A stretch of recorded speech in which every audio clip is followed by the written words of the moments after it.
spending, $24.7 billion in what they're calling emergency and off-the-books spending to the nearly $1.4 trillion package. They're doing some horse trading, and both sides are making concessions, which in Washington means we're going to have more spending.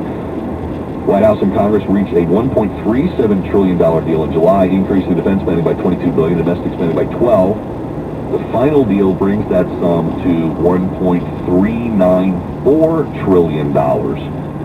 And it includes emergency funding for natural disasters. Wait till you hear about the money they've allocated for the 2020 census.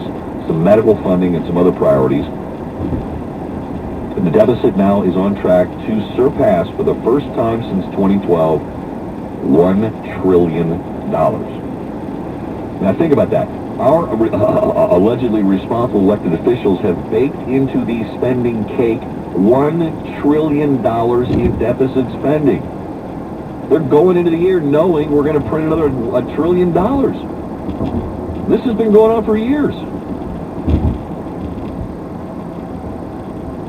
Two sides divided over a number of high-profile issues, including the border wall. A couple of stopgap measures were needed to get the government open, keep the government open, as we know the continuing resolutions as these talks were ongoing.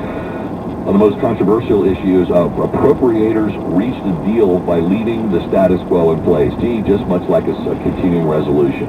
They have disputes, they have disagreements. One side arguably wants to lower spending. The other side, of course, wants to increase spending. So why don't we leave it where it is? That's how our deficit continues to balloon. Now, there is $1.375 billion for border barriers. That's the same amount as last time, and with similar restrictions on the specifications and locations. So Donald Trump has never been able to make good on his promise to build more walls in places where they don't already exist. I don't know if that matters to you, but, you know, of all the campaign pledges he made, he's achieved most of them. Anyhow, number of ICE detention beds. Ooh, we all know about how bad they are. And, of course, the Democrats want to get rid of those, don't they? Well, their number is going to remain stable. Overall funding level for Customs and Border Patrol, stable. So there's no cuts there, but there's no increases either. Now, these 12 spending bills have to be signed along by Friday at midnight to avert a shutdown. Democrats, and this is the one where Congressman Massey comes in, all giddy with excitement about the $25 million for gun violence research.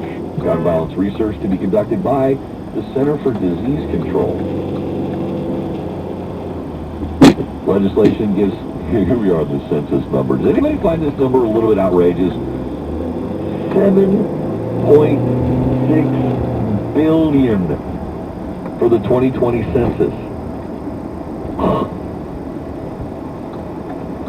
$7,600 million. Anyway, on the Republican side of the equation, they were able to block abortion-related riders the Democrats wanted to put in there. Those restrictions, of course, had led to Planned Parenthood dropping the Title X federal funding, so I guess they got no love. And here's where I kind of scratch my head. And whose pension will be bailed out next? 100,000 coal miners are going to get their pensions shored up by this bill. Now, is that because the federal government took it upon itself to go after the coal industry and put it out of business? And there, but for the grace of God, go you or I on that. As soon as the federal government turns its sights toward you, evil carbon dioxide emitter in whatever business or industry you are in, including me. I spend a lot of time talking, so I guess I emit more carbon dioxide than the average person. They're going to come after me at some point, presumably. Anyway, coal miners get their pensions shored up. Anybody over in Kentucky, the teachers' pension program, going to get theirs shored up? Maybe. How about Illinois, the other states that are underwater because of their pension promises that they never delivered on, the failure to fund? Maybe. This, of course, because the federal government has come after the coal industry, creating pension problems for them. House expected to vote on these two packages today. Send them over to the Senate for passage, and, of course, the inevitable signature by Donald Trump, who is certainly not a deficit hawk.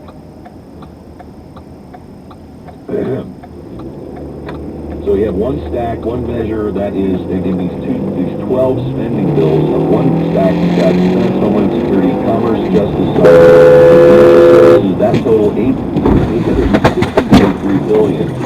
And the other stack, is labor, health, human services, education, agricultural, state and foreign operations, military construction, veterans affairs, transportation, housing and urban development, energy, water, interior, environment, and legislative branch spending. That one coming in at